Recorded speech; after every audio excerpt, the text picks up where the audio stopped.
El polvo flotaba en el aire como un fantasma gris, colándose por las rendijas de las ventanas, pegándose a la ropa tendida, entrando a la garganta de los niños como una condena silenciosa. Eran casi las 3 de la madrugada cuando Isabel se inclinó sobre la cama de su hijo, escuchando el sonido áspero de su respiración. Cada tos era un golpe seco que le atravesaba el pecho, una sacudida que la hacía sentir impotente. Afuera, en las calles del barrio La Esperanza, el silencio era engañoso, no se escuchaban risas, no se escuchaban grillos, solo el eco apagado de más toses detrás de puertas cerradas. Leo, su niño de 9 años, se retorcía bajo las cobijas delgadas. Su piel estaba perlada de sudor frío y sus ojos, brillosos, se entrecerraban con cada espasmo. Isabel le acarició el cabello húmedo, tratando de esconder su propio temblor. «Mamá», susurró él con un hilo de voz. «Me arde aquí», se llevó la mano al pecho. Isabel tragó saliva con dificultad. Sentía el peso de su miedo apretándole la garganta. «Tranquilo, mi amor, aquí estoy», le dijo, forzando una sonrisa que se quebraba en sus labios. «Respira despacito, yo no me voy a mover de tu lado». Pero por dentro gritaba. Gritaba contra la injusticia, contra ese aire envenenado que la fábrica de cemento escupía día y noche sobre su barrio. Gritaba contra la indiferencia de todos los que miraban hacia otro lado. Y sobre todo, gritaba hacia el cielo, preguntando por qué su hijo tenía que pagar un precio que él no debía. Cerró los ojos unos segundos. En su mente, la imagen de la Virgen de Guadalupe brillaba como un faro. Desde que enviudó, Isabel había hecho de la fe su refugio, el único sostén que la mantenía firme cuando todo lo demás parecía derrumbarse. Ahora, frente a la fragilidad de Leo, esa fe se convertía en su única arma. Se levantó de la cama en silencio, sin soltar del todo la mano de su hijo. Caminó hacia la pequeña repisa que servía como altar en la esquina del cuarto. Allí estaba la Virgencita, rodeada de flores marchitas y una veladora que ardía con llama titubeante. Isabel cayó de rodillas, con la frente pegada al piso áspero. «Madrecita de Guadalupe», susurró entre sollozos. «Dame una señal, no me dejes sola. Te ruego por mi hijo, te ruego por todos los niños que sufren. No nos abandones». Un golpe de tos la interrumpió. Era Leo, ahogándose en la cama. Isabel corrió de vuelta, lo sostuvo contra su pecho, sintiendo como el cuerpecito temblaba. En ese instante, la desesperación se mezcló con un rayo de rabia. ¿Cuántas veces más tendría que suplicar? ¿Cuánto tiempo más iba a callar el barrio entero? Recordó las palabras de su cuñado, aquel hombre que muchos llamaban revoltoso. «Ese polvo nos está matando. Lo he dicho 1000 veces, Isabel. No es casualidad que tantos niños estén enfermos». Ella lo había escuchado, claro que sí, pero la gente del barrio se burlaba de él, le decían exagerado, loco, enemigo de don Ricardo. Don Ricardo, el nombre resonó en su cabeza con sabor amargo. Él era el dueño de la fábrica Cementos del Valle, el hombre más poderoso y respetado de la ciudad. Lo pintaban como benefactor, aparecía en las misas de domingo con traje impecable, sonriendo mientras dejaba generosas donaciones en la cesta. Un hombre de fe, decían los sacerdotes. Un padre para la comunidad, murmuraban las viejas. Y sin embargo, Isabel no podía dejar de preguntarse si bajo esa sonrisa se escondía algo más. Apretó a Leo contra su pecho, como si su abrazo pudiera protegerlo del aire que los rodeaba. El cuarto olía a humedad, a polvo y a medicamento barato. La tos de su hijo retumbaba en su cabeza como un reloj marcando el tiempo que se acababa. De pronto, Leo abrió los ojos con dificultad y la miró. «Mamá, ¿me voy a morir?». Isabel sintió que se le partía el alma. Una punzada atravesó su pecho y las lágrimas brotaron solas. «No digas eso, mi cielo», respondió con voz firme, aunque la garganta le ardía. «No vas a morir. Tú eres fuerte. Y yo no voy a dejar que te pase nada». El niño intentó sonreír, pero otra tos lo sacudió con violencia. Isabel lo sostuvo hasta que se calmó, y entonces tomó una decisión silenciosa: no podía esperar más. No podía seguir rezando con miedo y aceptando la mentira que todos habían decidido creer. Tenía que aferrarse a la fe, sí, pero también tenía que abrir los ojos. Se levantó de nuevo, miró por la ventana. Afuera, el resplandor lejano de la fábrica teñía el cielo de naranja. El aire traía consigo ese olor a cemento molido, ese sabor metálico que se pegaba en la lengua. El barrio entero respiraba lo mismo, noche tras noche. Y mientras tanto, don Ricardo dormía en su mansión, convencido de que nadie se atrevería a desafiarlo. Isabel cerró los puños. Sus labios temblaban, pero sus ojos ardían con una mezcla de miedo y determinación. Si este es el camino que me toca, lo voy a recorrer, murmuró en voz baja. Pero no voy a rendirme. No por mí, por él. Volvió a la cama y besó la frente de Leo. El niño ya dormía, agotado, su respiración silbante llenando el cuarto. Isabel apagó la vela del altar, dejó que la oscuridad envolviera el espacio y se recostó a su lado. Pero su mente no descansaba. La imagen de la Virgen seguía grabada en su corazón, como si le susurrara: confía, hija, confía, porque nada queda oculto bajo el cielo. Y en ese silencio tenso, entre el polvo que se colaba por las grietas y el jadeo frágil de su hijo, comenzó a gestarse el milagro que cambiaría para siempre sus vidas. El amanecer llegó pesado, como si el sol mismo dudara en asomarse sobre el barrio La Esperanza. Una capa de neblina gris, mezclada con el polvo del cemento, cubría los techos oxidados y los cables de luz que se entrecruzaban sobre las calles. Isabel abrió la puerta de su casa para sacar la basura y lo primero que vio fue a otra madre en la esquina, cargando a su hijo en brazos. El niño tosía con la misma fuerza que Leo. Sus miradas se cruzaron y, sin decir palabra, se reconocieron en el mismo dolor. Isabel respiró hondo, pero el aire le ardió en la garganta. La fábrica rugía a lo lejos, imponente, como un monstruo de humo y acero que devoraba el silencio de la mañana. Y en medio de ese rugido, Isabel debía alistarse para su jornada. Leo seguía acostado, con fiebre, y el corazón de Isabel se partía al dejarlo bajo el cuidado de su hermana. Te prometo que regreso pronto, le dijo, acariciando su frente húmeda. Leo la miró con ojos cansados. Mamá, ¿sueña conmigo la Virgencita, sí? Ella sintió un nudo en la garganta. Lo besó en la mejilla y salió, ocultando las lágrimas antes de que él pudiera verlas. El camino hacia la fábrica era como atravesar un túnel sin salida. Cada paso levantaba polvo, cada esquina estaba marcada por rostros cansados que se repetían día tras día. Hombres y mujeres caminaban con los hombros encorvados, rumbo al mismo destino, la empresa de don Ricardo. Para todos ellos, aquel lugar era pan y condena al mismo tiempo. Isabel entró por la puerta lateral, la que usaban los empleados de limpieza. El guardia, un hombre robusto con cara de pocos amigos, apenas levantó la vista. «Llegas justo a tiempo», gruñó.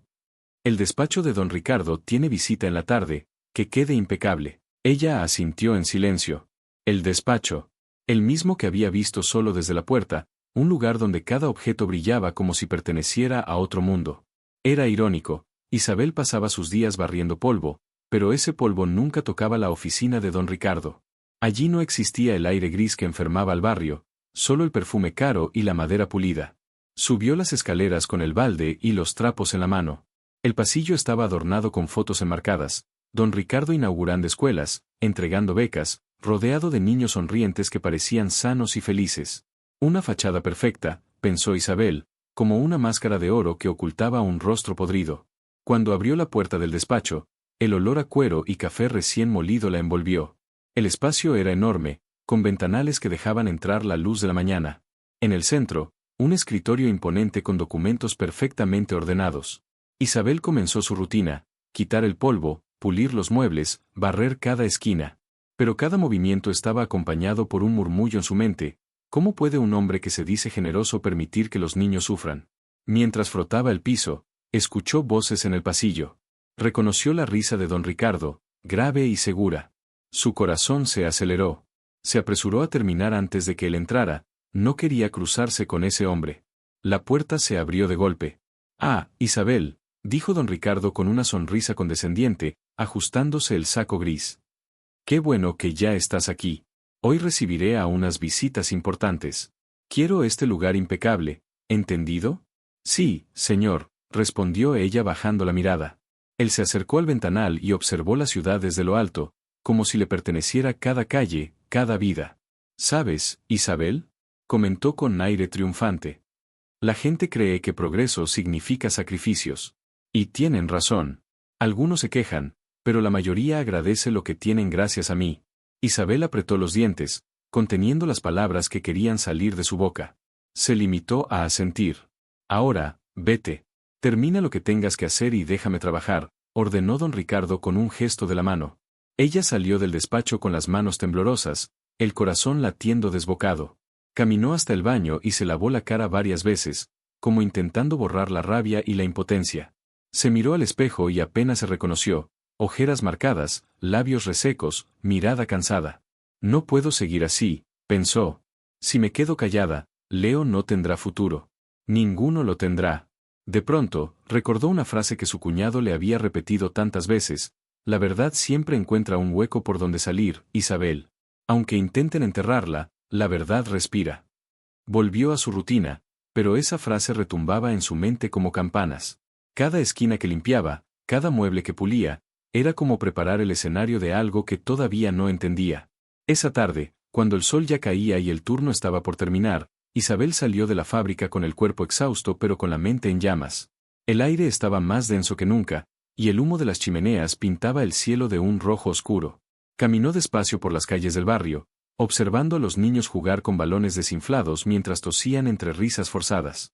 Una vecina se le acercó, con un pañuelo cubriéndose la boca. ¿Cómo sigue tu niño?, preguntó con voz apagada. Ahí va, luchando, respondió Isabel, tratando de sonreír. Dios te dé fuerzas, dijo la mujer antes de alejarse. Fuerzas. Eso era lo único que Isabel pedía. Y mientras entraba de nuevo a su casa, con el eco de la tos de Leo recibiéndola desde el cuarto, se dio cuenta de algo: no bastaba con rezar. No bastaba con esperar. Había llegado el momento de actuar. Esa noche, mientras acomodaba los trapos y el uniforme de limpieza para el día siguiente, Isabel encendió la veladora frente a la Virgen y murmuró: si este es el camino, ilumíname. Yo sola no puedo, pero contigo sé que nada queda oculto para siempre. La llama de la vela parpadeó, como si respondiera a sus palabras.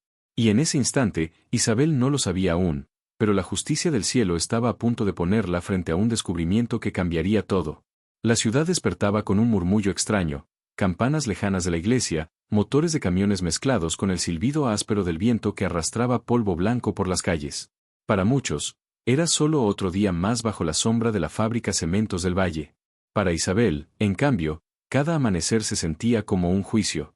Después de haber pasado la noche cuidando a Leo, con el corazón encogido al escuchar su respiración quebrada, se levantó sin fuerzas pero con la determinación de quien no tiene otra opción. Se preparó un café ralo, casi agua, y lo bebió en silencio, mientras su mirada se clavaba en la foto enmarcada que colgaba en la pared: su difunto esposo, con la sonrisa franca de un hombre que creía en el trabajo honrado. Aquella sonrisa se había ido demasiado pronto, dejándola sola con un hijo pequeño y una vida cuesta arriba. Esa mañana, su cuñado apareció en la puerta. Traía la camisa arrugada, el cabello alborotado y los ojos llenos de cansancio. Lo llamaban loco, sí, pero Isabel sabía que no había locura en sus palabras, sino una verdad que dolía demasiado para ser aceptada. Isabel, dijo apenas entrar, bajando la voz como si temiera que las paredes escucharan. Ayer murió otro niño del barrio. Tenía 8 años. Los doctores no saben qué decir, siempre lo mismo: problemas respiratorios. ¿Y todavía crees que es coincidencia? Ella bajó la mirada, apretando los labios. No es que no te crea, Tomás, respondió. Es que, ¿qué puedo hacer yo? ¿Qué podemos hacer contra don Ricardo? La gente lo adora. Tomás golpeó la mesa con la palma abierta, haciendo temblar la taza vacía. Lo adoran porque no conocen la verdad.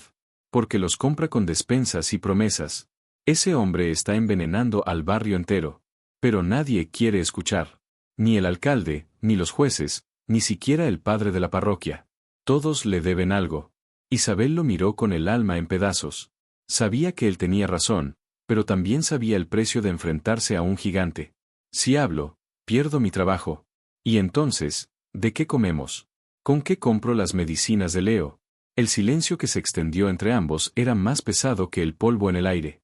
Tomás respiró hondo, tratando de calmar la furia que lo consumía. Finalmente, puso una mano en el hombro de Isabel. No te estoy pidiendo que te levantes sola contra él.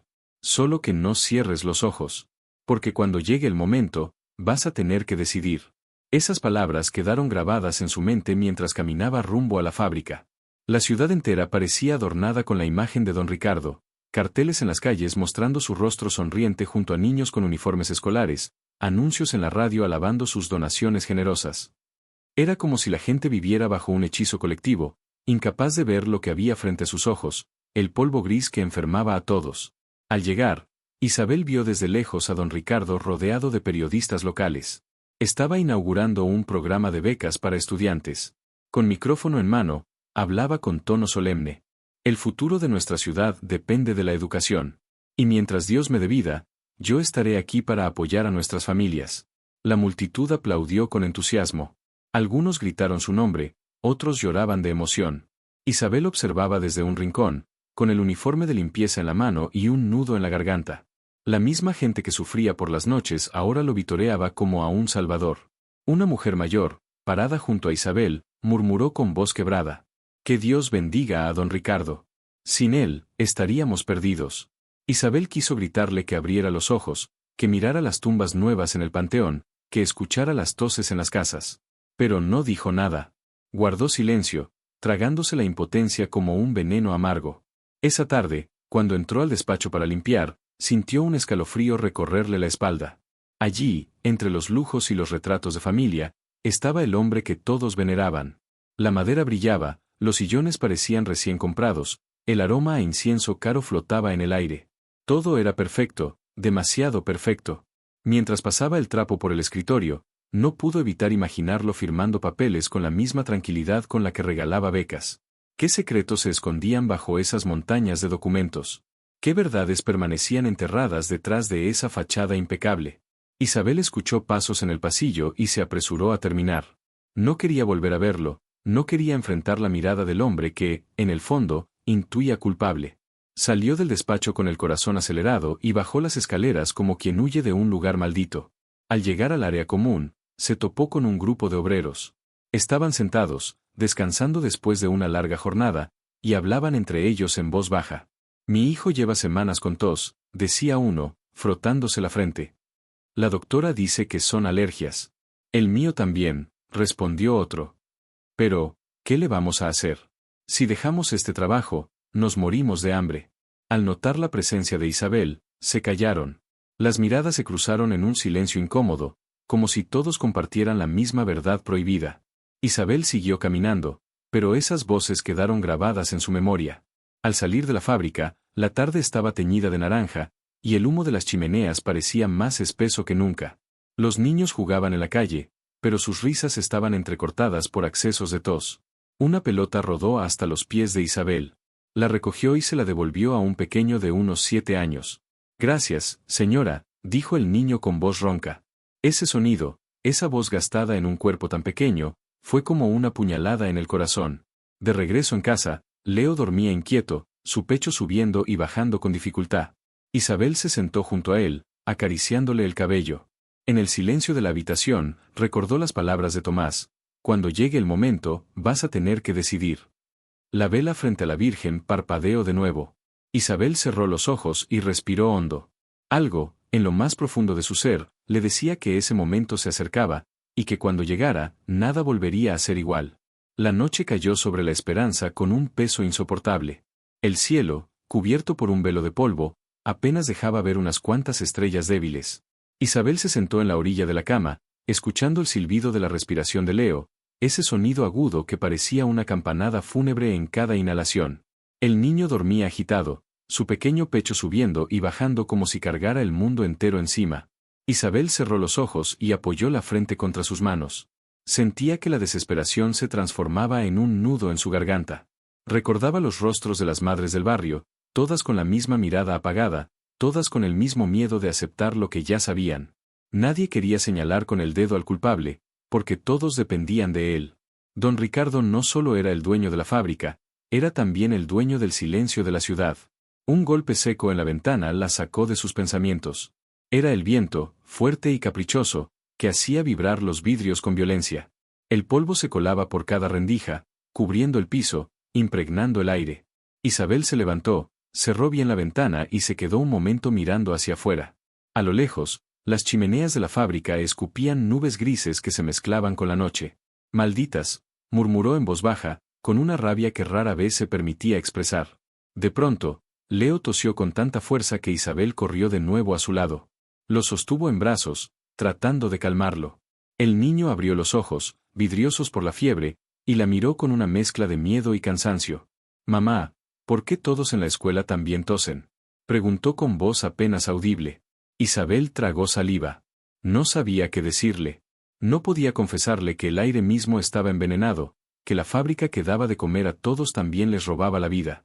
«Porque, el aire está sucio, hijo. Pero vamos a estar bien», contestó, aunque en el fondo ni ella creía sus propias palabras. Leo cerró los ojos otra vez, agotado. Isabel lo acomodó en la cama y se quedó a su lado, acariciando su cabello, repitiéndose una y otra vez que debía encontrar una salida. Horas después, cuando el niño por fin descansaba, Isabel se levantó con sigilo. Fue hasta el pequeño altar en la sala, donde la imagen de la Virgen de Guadalupe estaba iluminada por la última chispa de una veladora a punto de apagarse. Se arrodilló, apoyando las manos contra el piso frío, y dejó que las lágrimas corrieran sin freno. Madrecita, ya no sé qué hacer. No quiero perder a mi hijo, no quiero verlo morir como otros niños. Dame fuerza, dame una señal, no me dejes sola en esto. La vela titiló justo en ese instante, como si respondiera a su súplica. Isabel se estremeció. ¿Era solo el viento? ¿O acaso era la respuesta que había pedido? Al día siguiente, la rutina la arrastró de nuevo a la fábrica. El ambiente dentro era sofocante, el ruido de las máquinas retumbaba en cada pared, el olor a polvo húmedo se pegaba a la piel, y los rostros cansados de los obreros eran el reflejo de años de desgaste. Isabel caminaba con su cubeta y sus trapos, esquivando miradas, siempre invisible, siempre parte del mobiliario. Aquella tarde le asignaron, otra vez, la limpieza del despacho de don Ricardo. Subió las escaleras despacio, con el corazón latiendo más fuerte de lo normal. Desde afuera, escuchaba la voz del patrón hablando por teléfono, firme y arrogante. No me interesa cuánto cueste, asegúrate de que el inspector firme sin hacer preguntas, decía con tono autoritario. ¿Qué parte de nadie debe saber no entiendes? Isabel se detuvo en seco, con la respiración contenida. Su pecho se apretó. Aquella frase, nadie debe saber, le cayó como una puñalada. La puerta se abrió de pronto y don Ricardo salió, ajustándose el saco y mirando el reloj de oro en su muñeca. Sus ojos se posaron un segundo en Isabel, que bajó la vista de inmediato. Entra y limpia rápido. Hoy vendrá gente importante, quiero todo reluciente, ordenó con su voz grave, antes de marcharse. El despacho quedó en silencio, salvo por el golpeteo constante del viento contra los ventanales. Isabel comenzó a limpiar con movimientos mecánicos, pero su mente no dejaba de dar vueltas a lo que había escuchado. Algo estaba mal, muy mal. Fue entonces cuando ocurrió. Una ráfaga violenta hizo vibrar las ventanas. Una de ellas, mal asegurada, se abrió de golpe, dejando entrar un remolino de aire que sacudió las cortinas y los papeles sobre el escritorio. Isabel corrió a cerrarla, pero en ese momento un cuadro enorme, colgado en la pared, se desplomó con estrépito. El suelo tembló con el impacto. Isabel se llevó las manos a la boca para ahogar un grito. El cuadro, con el retrato solemne de don Ricardo estrechando manos con el obispo de la diócesis, había caído de frente, revelando detrás algo que parecía fuera de lugar, un cofre metálico empotrado en la pared. El golpe había dañado la cerradura y la tapa estaba entreabierta. El corazón de Isabel se aceleró tanto que sintió que se le saldría por la garganta. Se acercó despacio, dudando. ¿Y si era descubierto? ¿Y si la despedían por siquiera tocarlo? Pero algo dentro de ella, una voz que no era la suya, un susurro que parecía venir de muy lejos, le dijo, «Abre». Con manos temblorosas, jaló la tapa. El chirrido metálico resonó en la habitación como un secreto roto. Dentro no había dinero, ni joyas, ni nada de lo que uno esperaría encontrar en el cofre de un hombre tan rico. Había carpetas, documentos con sellos oficiales, papeles amarillentos llenos de firmas. Isabel tomó la primera hoja y comenzó a leer. Sus ojos se abrieron con horror. Informe técnico. La falla en el filtro de contención expone a la comunidad a partículas de alto riesgo. Efectos. Enfermedades respiratorias crónicas, especialmente en niños y ancianos. Recomendación. Detener operaciones hasta reemplazo del filtro. La hoja estaba fechada. Hace 7 años. Isabel buscó otra carpeta. Allí había reportes médicos internos, diagnósticos que describían con precisión los síntomas que padecían Leo y tantos niños del barrio. Otro documento detallaba sobornos, pagos a inspectores, a funcionarios, a políticos locales. Todo con la firma de don Ricardo al final. Las manos de Isabel temblaban tanto que casi dejó caer los papeles. Sus ojos se llenaron de lágrimas ardientes. Era la prueba. El hombre que todos veneraban como benefactor sabía desde hacía años que la fábrica estaba matando a los niños, y había decidido ocultarlo para no gastar dinero en reparar el filtro. Dejó escapar un sollozo, cubriéndose la boca con una mano. El eco de su llanto se mezclaba con el rugido lejano de las máquinas y el silbido del viento. Sentía que el mundo giraba a su alrededor, que el suelo se desmoronaba bajo sus pies. Dios mío, murmuró con la voz quebrada. ¿Cuántos murieron por su culpa? En ese momento, supo que estaba frente a la respuesta de todas sus oraciones. No era el milagro que había esperado, no era una cura instantánea para su hijo, pero era la verdad desnuda, la semilla de la justicia que tanto había implorado. Isabel respiró hondo, tratando de calmarse. Miró a su alrededor, temiendo que alguien entrara. Sacó de su bolsa un celular viejo, con la pantalla cuarteada, y comenzó a fotografiar cada documento, cada página, cada firma. El sonido del obturador resonaba en la habitación como un tambor de guerra. Cuando terminó, guardó todo de nuevo con el mismo cuidado, cerró el cofre como pudo y levantó el cuadro. Lo acomodó contra la pared, tratando de borrar cualquier rastro de lo ocurrido. Su corazón seguía golpeando en su pecho como un martillo. Sabía que su vida nunca volvería a ser la misma. Había visto lo que nadie debía ver. Y ahora cargaba con un secreto tan peligroso como el veneno en el aire del barrio. Salió del despacho con pasos vacilantes, pero en su mirada brillaba algo nuevo, la certeza de que la justicia del cielo había hablado, y que ella era el instrumento elegido para sacarla a la luz. Isabel salió del despacho con el cuerpo temblando y las manos frías como hielo. Caminaba por los pasillos de la fábrica sintiendo que cada sombra podía descubrirla, que cada paso podía delatar el secreto que ahora cargaba en su bolsa, las fotos en su celular viejo, el testimonio de la verdad oculta durante años. El ruido de las máquinas era ensordecedor, pero nada podía opacar el latido frenético de su corazón. Si me descubren, si alguien me vio, pensaba, mientras sus ojos recorrían con nerviosismo cada rostro, cada esquina. Los obreros seguían en su rutina, levantando costales, revisando controles, sin sospechar que a pocos metros de ellos se había abierto la puerta al pecado escondido de su patrón. Al llegar al baño de empleados, Isabel se encerró en un cubículo y se sentó en la tapa del retrete, tratando de controlar su respiración. Sacó el celular con manos temblorosas y revisó las fotos. Estaban borrosas en algunas partes, pero lo esencial se leía con claridad: las fechas, los informes técnicos, las firmas de Ricardo. La evidencia era indiscutible. Una mezcla de rabia y miedo la atravesó. Sintió náuseas, como si todo el polvo del mundo se le hubiera acumulado en la garganta. Recordó la tos de Leo, los funerales silenciosos de otros niños, el llanto ahogado de madres resignadas. Todo estaba allí, en esas páginas fotografiadas, la prueba de que la enfermedad no era un misterio médico, sino un crimen planeado, un pecado consciente. Un golpe en la puerta del baño la hizo brincar. ¿Isabel? Era una de sus compañeras de limpieza. ¿Estás bien? Sí, ya salgo, respondió, esforzándose por sonar tranquila. Guardó el celular en la bolsa y se miró en el espejo del lavabo. Sus ojos estaban rojos, la piel pálida. Era una mujer común, invisible para todos, pero ahora llevaba en sus manos algo más grande que ella, algo que podía derrumbar al hombre más poderoso de la ciudad. Terminó su turno con el cuerpo en piloto automático. Limpió pasillos, barrió rincones, respondió a saludos con sonrisas nerviosas. Pero por dentro, su mente estaba en llamas. ¿Qué hacer con esas pruebas? ¿A quién entregarlas? Si acudía a la policía, ¿la escucharían? Lo más probable era que la delataran, porque muchos estaban en los bolsillos de don Ricardo. Si hablaba con un periodista, la creerían o terminaría expuesta al desprecio del barrio que aún veneraba al patrón. Cuando cayó la noche, Isabel regresó a casa con pasos pesados. Encontró a Leo dormido, agotado por la fiebre. Su hermana lo cuidaba sentada junto a la cama, con gesto preocupado. ¿Cómo sigue?, preguntó Isabel. Igual. La tos no lo deja descansar. Ya no sé qué más darle, respondió su hermana, negando con la cabeza. Isabel acarició la frente del niño y sintió un fuego interno recorrerla. No puedo quedarme callada. No esta vez. Esa madrugada, mientras el barrio dormía, encendió de nuevo la veladora frente a la Virgen. La flama temblaba, proyectando sombras en la pared. Isabel apretó las manos contra el pecho y habló en susurros. Virgencita, yo no sé de leyes, no sé de política, apenas sé barrer pisos.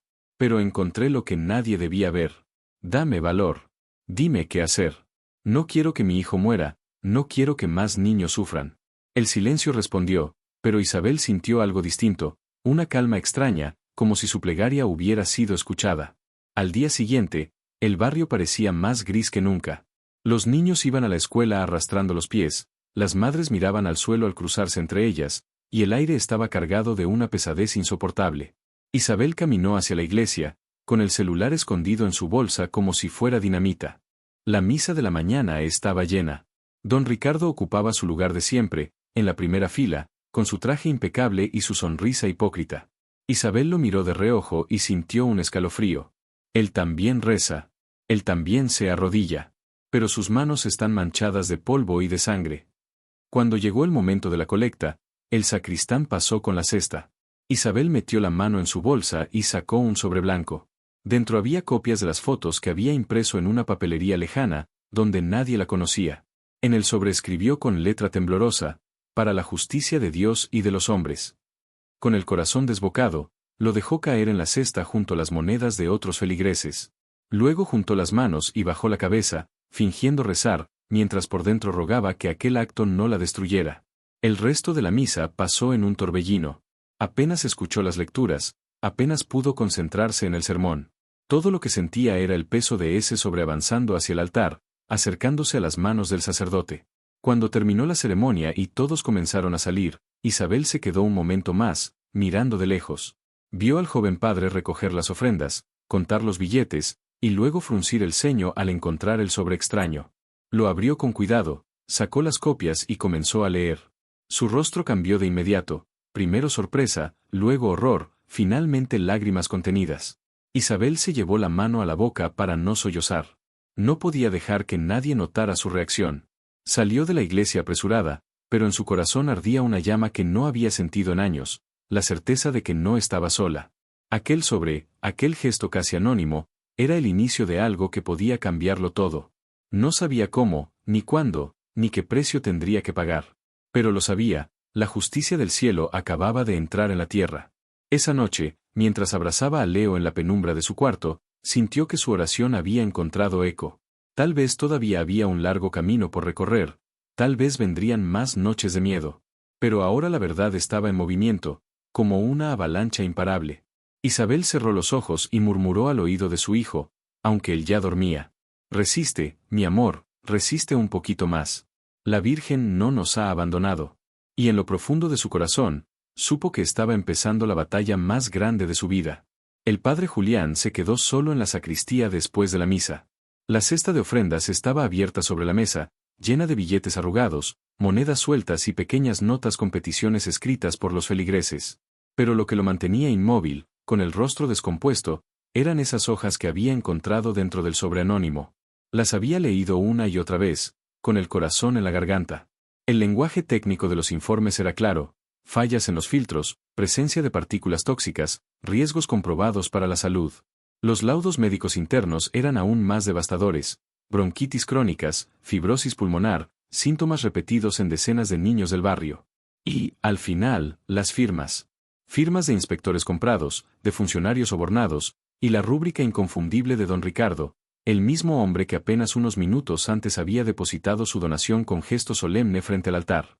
El joven sacerdote se dejó caer en una silla, apretando los papeles contra el pecho. Su respiración era agitada, como si hubiera corrido kilómetros. Había escuchado rumores, claro que sí.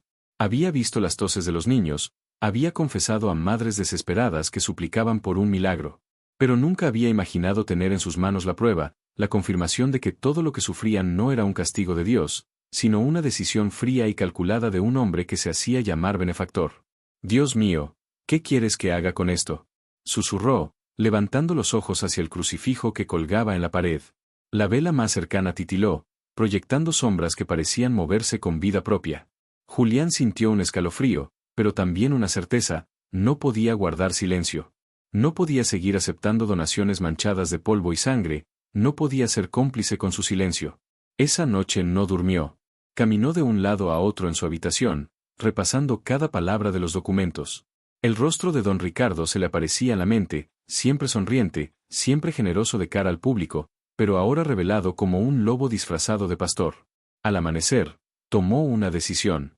Guardó las copias del sobre en un portafolio y se dirigió al barrio La Esperanza. Necesitaba mirar a los ojos a quienes sufrían. Necesitaba confirmar con su propia alma que la verdad de esos papeles coincidía con la realidad de su pueblo. Las calles estaban aún húmedas por el rocío, pero el polvo de la fábrica ya comenzaba a posarse sobre las banquetas y los techos. En cada esquina, Julián veía señales del mal: niños tosiendo con las mochilas a la espalda, ancianos con pañuelos cubriéndose la boca, madres lavando ropa grisácea que nunca terminaba de quedar limpia. Se acercó a una casa pequeña donde una mujer barría el frente. «Buenos días, hermana», saludó él, con voz suave. La mujer levantó la vista, sorprendida de verlo en su barrio. «Padre Julián, qué milagro tenerlo por aquí. ¿Se le ofrece algo?» Solo quería preguntar, ¿cómo están sus hijos? Los ojos de la mujer se nublaron al instante. «Mal, padre. La más chica ya no puede correr sin cansarse. El doctor dice que son alergias, pero yo sé que no. Todos los niños aquí están igual. Y nadie nos escucha». El sacerdote apretó los dientes, conteniendo la rabia. Agradeció con un gesto y siguió su camino, escuchando testimonios similares en cada puerta. Era un coro de sufrimiento, una letanía de dolor que confirmaba cada palabra de los informes. Al llegar a la casa de Isabel, dudó un instante. Tocó la puerta y fue recibido por ella, con el rostro cansado pero los ojos encendidos de algo que él no supo descifrar, miedo, esperanza, o quizás ambas cosas. «Padre», dijo Isabel, sorprendida de verlo allí.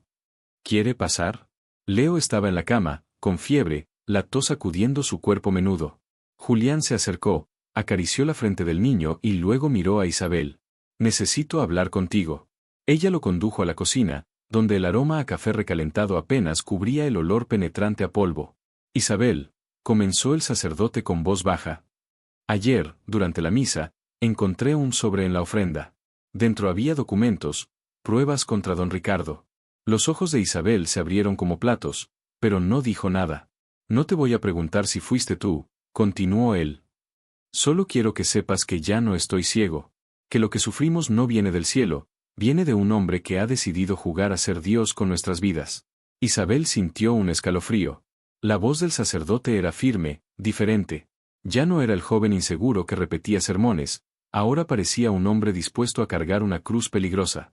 «Padre, si dice algo, lo van a callar. Él tiene poder. Tiene dinero. Y yo tengo la verdad», respondió Julián, mirándola a los ojos. «Y la verdad no se compra». El silencio se extendió entre los dos, roto solo por la tos de Leo en la habitación contigua. Isabel sintió las lágrimas arderle en los ojos. Entonces, ¿qué va a hacer? Julián respiró hondo, como quien se prepara para lanzarse al vacío. «Voy a hablar. Y que caiga lo que tenga que caer». Esa tarde, en la misa principal del domingo, la iglesia estaba llena. Don Ricardo, como siempre, en la primera fila, acompañado de políticos locales y empresarios que lo aplaudían a cada gesto. El aire estaba cargado de expectación. Cuando llegó el momento de la homilía, Julián subió al púlpito. Sus manos temblaban ligeramente, pero su voz salió clara y fuerte. «Hermanos, hoy no les voy a hablar del Evangelio. Hoy les voy a hablar de la verdad. Una verdad que ha sido escondida durante años, una verdad que ha enfermado a nuestros niños, que ha matado a nuestros ancianos». Un murmullo recorrió la iglesia. Don Ricardo frunció el ceño, incómodo. «El polvo que respiramos no es castigo de Dios. No es mala suerte. Es consecuencia de un hombre que, con tal de no gastar dinero, ha permitido que la fábrica siga envenenando nuestras vidas». Un silencio sepulcral cayó sobre los presentes. El padre Julián alzó los papeles frente a todos. «Aquí están las pruebas. Y yo no me voy a callar, aunque me cueste la vida». El murmullo creció hasta convertirse en gritos. Algunos se pusieron de pie, otros lloraban, otros miraban a don Ricardo con rostros de incredulidad. El poderoso empresario se levantó, rojo de ira, y salió del templo con paso firme, seguido de sus guardaespaldas. Isabel, en una de las bancas del fondo, observaba con el corazón acelerado. Sabía que lo que estaba ocurriendo cambiaría para siempre la historia de su barrio. Y también sabía que, a partir de ese momento, ya nada sería seguro para ella. El polvo seguía flotando en el aire, pero ahora estaba cargado de algo nuevo, la chispa de la verdad, imposible de apagar. La noticia corrió como pólvora encendida. Al día siguiente de aquella misa, el barrio La Esperanza estaba dividido entre el miedo y la esperanza. Algunos decían que el padre Julián había sido valiente, que por fin alguien se había atrevido a ponerle nombre al enemigo que los estaba matando en silencio. Otros murmuraban que había sido imprudente, que enfrentarse a don Ricardo era firmar una sentencia de muerte. Isabel escuchaba esos comentarios en cada esquina mientras llevaba a Leo de la mano rumbo a la clínica. El niño apenas podía caminar, su tos era un látigo que lo doblaba en dos cada pocos pasos. Ella lo sostenía con ternura, tratando de ocultar su propia angustia. «Mamá», tosió él, con la voz ronca. «¿Es cierto que el padre dijo la verdad?» Isabel lo miró con los ojos húmedos. Sí, hijo. La verdad siempre sale a la luz, aunque algunos quieran enterrarla. Leo sonrió débilmente, como si aquellas palabras fueran un bálsamo para su pequeño corazón. La clínica estaba abarrotada. Madres con niños en brazos, ancianos tosiendo, jóvenes con mascarillas improvisadas. Los doctores hacían lo que podían, pero siempre con el mismo diagnóstico ambiguo: alergias, infecciones recurrentes, pulmonías extrañas. Isabel sabía que detrás de esas palabras había una realidad que nadie se atrevía a poner en el papel: el polvo de la fábrica estaba destruyendo vidas. Al salir de la consulta, vio a Tomás, su cuñado, discutiendo con un grupo de hombres. Ahora sí, gritaba él. El padre lo confirmó frente a todos. Ya no soy yo solo, ya no soy el loco del barrio. Tenemos que organizarnos, tenemos que denunciar. ¿Y quién nos va a escuchar, Tomás?, replicó uno de los hombres, con gesto amargo. La policía trabaja para él. El alcalde es su compadre. ¿Quieres que nos maten a todos? Isabel se acercó, sintiendo como las miradas se posaban en ella. Había un silencio extraño en el aire, como si muchos intuyeran que ella sabía más de lo que mostraba. Tomás tiene razón, dijo con voz firme, aunque le temblaban las piernas.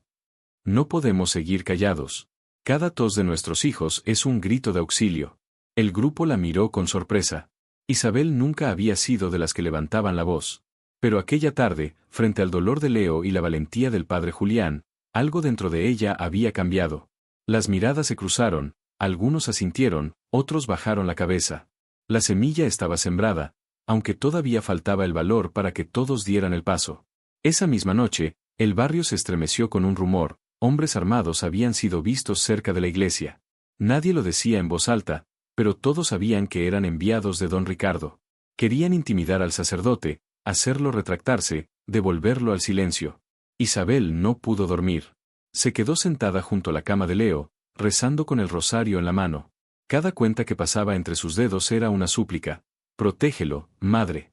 Protégelo a él, protégeme a mí, protege a este barrio que ya no puede más. Cerca de la medianoche, escuchó un ruido afuera.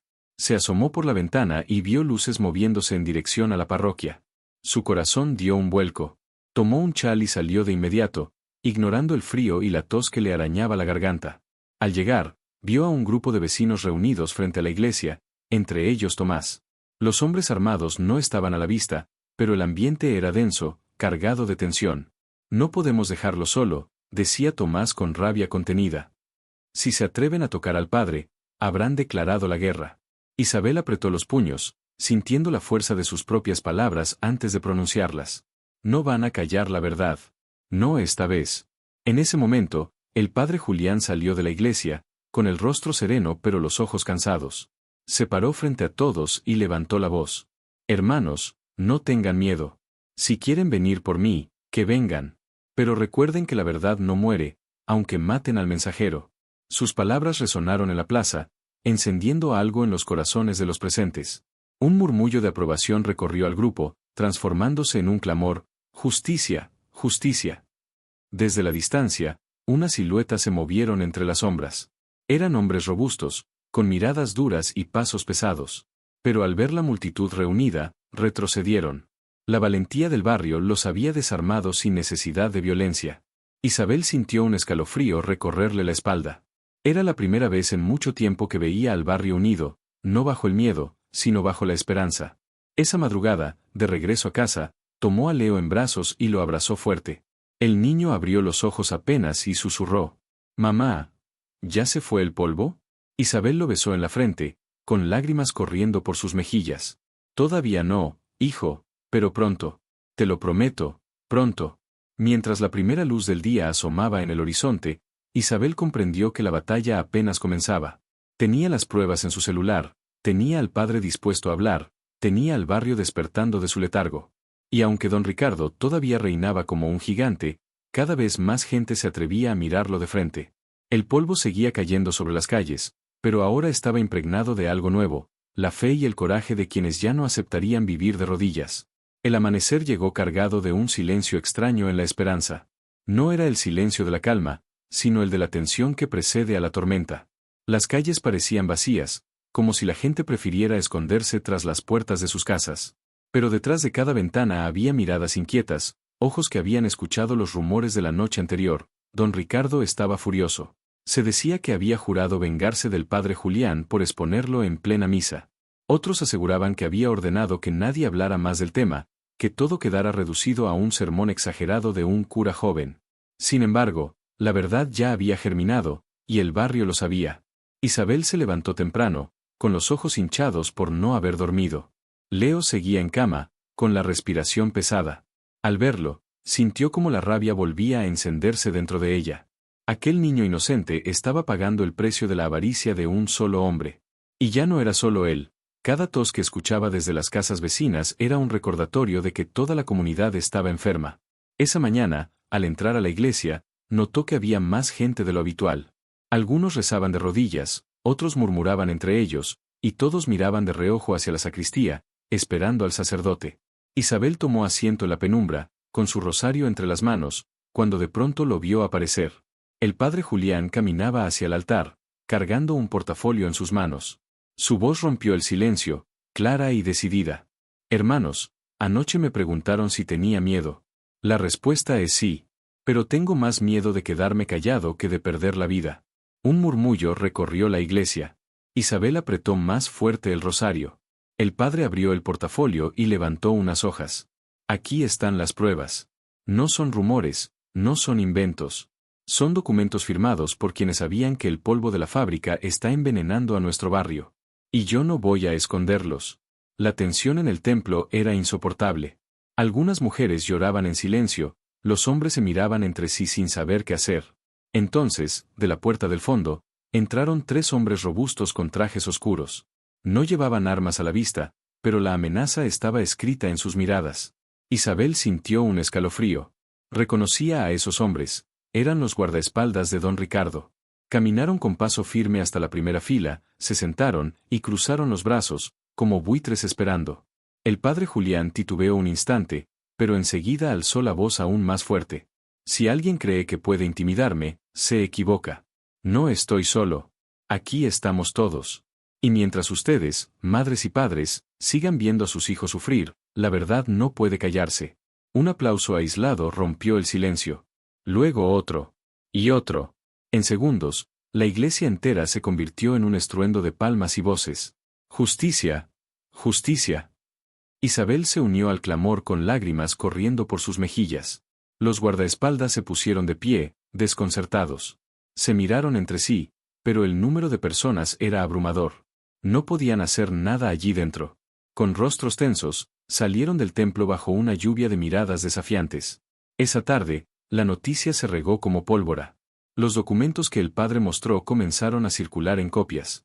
Algunos vecinos los llevaban en sobrecerrados a otras colonias, otros hablaban con conocidos en el municipio. Por primera vez, el silencio se estaba rompiendo de verdad. Pero el peligro también crecía. Esa misma noche, la casa de Tomás, el cuñado de Isabel, apareció con pintas en la fachada: mentiroso, revoltoso, cállate o muere. El barrio entero entendió que la furia de don Ricardo no se iba a detener. Isabel corrió a ver a Tomás. Lo encontró limpiando las amenazas con un balde de agua, mientras su esposa temblaba de miedo. No puedo más, Isabel, dijo él, con la voz quebrada. Tengo miedo por mis hijos. ¿Y si un día no es solo pintura en la pared? Ella lo miró con firmeza, aunque por dentro también estaba aterrada. No estás solo, Tomás. Yo tampoco lo estoy. Ahora somos muchos. Y si nos callamos, esto nunca va a terminar. Tomás respiró hondo, como quien traga fuego, y asintió. Los días siguientes fueron un torbellino. Don Ricardo apareció en televisión local, rodeado de políticos y sacerdotes mayores que lo defendían. Con tono indignado dijo: las acusaciones contra mi empresa son infundadas. Son inventos de agitadores que quieren destruir lo que con tanto esfuerzo hemos construido. Isabel veía esas entrevistas en la pantalla pequeña de su casa, con rabia ardiendo en sus entrañas. Sabía que mentía. Tenía las pruebas en su celular, tenía a Leo enfermo en la cama, tenía el dolor de su barrio como testimonio vivo. Y lo peor era que aún había quienes le creían. Una tarde, mientras lavaba ropa en el patio, escuchó la tos de Leo desde adentro, cada vez más profunda. Soltó lo que tenía en las manos y corrió hacia él. El niño estaba pálido, con los labios resecos, luchando por respirar. Resiste, mi vida, resiste. gritó Isabel, alzándolo en brazos. Corrió hasta la cama, lo acomodó y le dio agua despacio. Leo abrió los ojos apenas, la miró y susurró. «Mamá, ¿ya se fue el polvo?» Isabel rompió en llanto, abrazándolo fuerte. En ese instante comprendió que no podía esperar más. La lucha ya no era solo contra don Ricardo, era contra el tiempo. Cada día que pasaba, cada hora que el filtro roto seguía escupiendo veneno, era un día robado a los niños.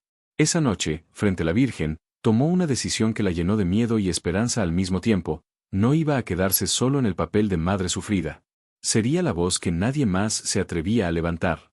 Madrecita, si yo tengo que cargar esta cruz, dame la fuerza. Por mi hijo, por todos los hijos de este barrio. Que tu justicia se haga presente. La vela ardió con una flama más intensa, iluminando la habitación como si respondiera a su plegaria. Isabel sintió que el cielo le daba la señal que tanto había pedido. El polvo seguía cubriendo la ciudad, pero esa noche, por primera vez, Isabel lo miró con otra fuerza en los ojos. No era solo víctima. Era testigo. Era madre. Y estaba lista para convertirse en la espada que abriría el camino hacia la justicia. El barrio La Esperanza ya no era el mismo. El eco de las palabras del padre Julián, las pruebas que se habían mostrado en la iglesia y la valentía de unas cuantas voces habían sacudido la resignación que por años los había mantenido de rodillas. Ahora, cada conversación en la tiendita, cada susurro en las filas de la clínica, cada mirada en la plaza estaba cargada de una pregunta latente: ¿qué pasará ahora? Don Ricardo, por su parte, no se había quedado quieto. La televisión lo mostraba casi todos los días, rodeado de políticos locales, defendiendo su imagen de hombre de fe y progreso. Todo esto es una calumnia, decía con voz firme frente a las cámaras. Yo he dado mi vida por esta comunidad. Mis obras están a la vista de todos. Los que me atacan buscan dividirnos y destruir lo que hemos construido juntos. Había quienes le creían, quienes no querían perder sus empleos o sus favores. Pero había otros que ya no podían cerrar los ojos, porque la enfermedad de sus hijos y padres era un testimonio demasiado doloroso para ignorar. Isabel se encontraba justo en el centro de esa tormenta. Había pasado noches sin dormir, debatiéndose entre el miedo y el deber. El celular con las fotos seguía guardado en un cajón de su casa, como una bomba esperando detonar. Cada vez que lo veía, sentía un escalofrío. Ese aparato viejo y cuarteado tenía el poder de derrumbar a un gigante, pero también de poner su vida en peligro. Una tarde, mientras lavaba platos en silencio, escuchó pasos en la puerta. Se secó las manos y salió. Eran dos hombres trajeados, desconocidos, con sonrisas demasiado amables para ser sinceras. ¿La señora Isabel?, preguntó uno, inclinando ligeramente la cabeza. Sí. ¿Qué se les ofrece? Venimos de parte del señor Ricardo. Él quiere hablar con usted. El estómago de Isabel se revolvió. ¿Para qué? Solo una charla, señora. Un malentendido. Quiere aclarar las cosas. Ella los miró con el corazón latiendo en la garganta. Sabía que aquello no era una invitación, era una orden disfrazada. Díganle que no tengo nada que hablar con él, respondió, intentando sonar firme. Las sonrisas de los hombres se borraron. Se lo recomendamos, señora. Sería peor que él piense que usted no coopera. Isabel cerró la puerta con un golpe seco, conteniendo las lágrimas. Se apoyó contra la madera, temblando. Sabía que don Ricardo sospechaba de ella. El cerco se estaba cerrando. Esa noche, fue a ver al padre Julián. Lo encontró en la sacristía, revisando unos papeles. Padre, dijo Isabel, casi sin aire. Vinieron a mi casa. Me dijeron que Ricardo quiere hablar conmigo. Julián dejó lo que tenía en las manos y la miró con gravedad. Isabel, ¿él sabe que fuiste tú? No lo sé. Pero lo sospecha. Y si me obliga a confesar, estoy perdida. El sacerdote la tomó de las manos. No estás sola. Dios está contigo, y yo también. Pero, ¿y si me hacen algo? ¿Y si le hacen algo a Leo? Los ojos de Julián brillaron con lágrimas contenidas. El miedo es real, lo sé. Pero también lo es la justicia. Si callamos ahora, nunca habrá un mañana para tus hijos ni para los míos. Isabel respiró hondo, luchando contra el pánico. Sintió que las palabras del padre le devolvían fuerzas, aunque el terror seguía clavado en su pecho. Los días siguientes fueron un hervidero. El barrio se organizó en reuniones improvisadas. Las madres se juntaban en casas pequeñas, compartiendo historias, mostrando recetas caseras para aliviar la tos, pero también hablando de levantarse, de exigir que se escucharan las pruebas. Tomás, el cuñado de Isabel, se convirtió en una voz fuerte, animando a todos a no dejarse intimidar. Nos llamaron revoltosos, nos llamaron locos, gritaba en una de las reuniones. Pero ahora tenemos la verdad en nuestras manos. Y si no peleamos por nuestros hijos, ¿qué nos queda? El murmullo de aprobación se mezclaba con lágrimas, con abrazos, con la chispa de un pueblo que empezaba a reconocerse como comunidad y no como víctimas aisladas. Mientras tanto, don Ricardo se movía en las sombras. Sus abogados presentaban demandas por difamación, sus aliados en el gobierno intentaban desacreditar al padre Julián, y la prensa local, en su mayoría comprada, publicaba titulares como «Campaña de odio contra un benefactor» o «Mentiras para manchar el nombre de un hombre de fe». Pero lo que Ricardo no podía controlar eran los murmullos en las calles, las copias de los documentos que seguían circulando de mano en mano, los testimonios que ya no podían callarse. Una tarde, Isabel salió al mercado y sintió las miradas sobre ella. Algunas eran de admiración, otras de reproche. Una mujer se le acercó en silencio y le susurró: «Gracias, por lo que hizo». Isabel quiso preguntar cómo lo sabía, pero no pudo. Solo asintió y siguió caminando, con el corazón encendido. La gente estaba despertando, aunque el precio era alto. Esa noche, mientras Leo dormía con la respiración entrecortada, Isabel se quedó mirando el celular en el cajón.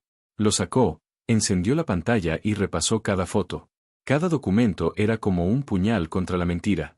Sentía miedo, sí, pero también algo más fuerte, la certeza de que no podía retroceder. «Madrecita de Guadalupe», susurró frente a la vela del altar. «Si este es el camino, camina conmigo. No me sueltes ahora». La llama ardió con fuerza, iluminando su rostro bañado en lágrimas. Y en ese momento, Isabel entendió que el enfrentamiento final estaba cerca. El polvo seguía cayendo sobre el barrio, silencioso y mortal. Pero entre sus partículas, ya se movía un viento nuevo, el del coraje, el de la fe y el de un pueblo que por fin había decidido alzar la voz. La tormenta ya estaba encima. El nombre de don Ricardo, antes intocable, circulaba ahora en murmullos de rabia y en susurros de miedo. Las copias de los documentos habían llegado más allá del barrio, y en la capital municipal comenzaban a hacerse preguntas incómodas. Pero el empresario todavía tenía poder, y no iba a caer sin luchar. Isabel lo sabía. Cada día que pasaba sentía el peligro más cerca de su puerta. A veces, al caer la tarde, notaba un coche estacionado frente a su casa con hombres desconocidos en su interior. Otras noches escuchaba pasos en la calle, voces apagadas que se disolvían apenas encendía la luz. Pero ella no retrocedía. El celular seguía guardado en su cajón, y su fe seguía encendida en la llama de la Virgen. Leo estaba más débil que nunca. Sus pulmones luchaban por cada bocanada de aire, y a veces Isabel sentía que lo perdería en cualquier momento. Aquella fragilidad era la chispa que la mantenía en pie. Si debía arriesgarlo todo, lo haría por él y por todos los niños que respiraban el mismo aire envenenado. Una tarde, el padre Julián llegó a su casa con el rostro serio. Se sentó en la mesa y desplegó algunos papeles. «Isabel», dijo con voz grave, «la diócesis me ha llamado. Quieren que deje este asunto en paz. Me dicen que la Iglesia no debe meterse en política, que debo proteger el buen nombre de nuestros benefactores». «¿Y qué va a hacer, padre?», preguntó Isabel, con el corazón encogido. Julián la miró a los ojos, y en su mirada había una mezcla de cansancio y determinación. «No puedo callar. Si lo hago, traiciono a Dios y a ustedes». En ese momento, Isabel entendió que ya no había vuelta atrás. La verdad estaba por estallar. Los días siguientes fueron como un huracán. Periodistas de fuera comenzaron a llegar al barrio. Querían hablar con las familias, tomar fotos de los niños enfermos, grabar las calles cubiertas de polvo. Isabel sentía el miedo clavado en los huesos, pero también la esperanza de que al fin alguien de afuera los escuchara. Don Ricardo reaccionó con furia. Convocó una conferencia de prensa en la fábrica, rodeado de micrófonos. «Todo esto es una campaña en mi contra», declaró con gesto solemne. «Los verdaderos responsables son los agitadores que difunden mentiras. Yo he hecho más por esta comunidad que nadie. Y lo seguiré haciendo, porque el pueblo me conoce». La transmisión se vio en toda la ciudad. Pero esa vez, las palabras de Ricardo no calaron como antes. Porque al mismo tiempo, en la Iglesia de la Esperanza, el padre Julián mostraba a los periodistas los documentos originales, las firmas, las fechas. Y los testimonios de las madres eran más fuertes que cualquier discurso. Isabel, con Leo en brazos, habló frente a una cámara por primera vez. Su voz temblaba, pero sus palabras eran claras. Mi hijo está enfermo, como muchos otros. No es coincidencia. Aquí están las pruebas. Nosotros solo queremos justicia. El video se hizo viral en cuestión de horas. Las imágenes de Leo, pálido y tosiendo, dieron la vuelta a la ciudad y pronto a todo el estado. La presión se volvió insoportable. Días después, un operativo sorpresa llegó a la fábrica. Inspectores federales, acompañados de la policía, irrumpieron en las instalaciones. Revisaron las máquinas, los filtros, los depósitos. Y lo que encontraron confirmó lo que Isabel había fotografiado: un sistema de contención roto desde hacía años, documentos falsificados, registros alterados. La noticia cayó como un rayo. Don Ricardo fue esposado frente a las cámaras, con el rostro desencajado, sin la sonrisa de benefactor que había usado por tanto tiempo. El barrio entero lo vio salir custodiado por los agentes, y por primera vez en décadas, las chimeneas de la fábrica dejaron de escupir humo. Isabel estaba en la plaza cuando ocurrió.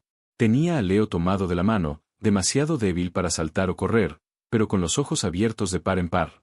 «Mamá, ¿ya se fue el polvo?», preguntó, con voz frágil.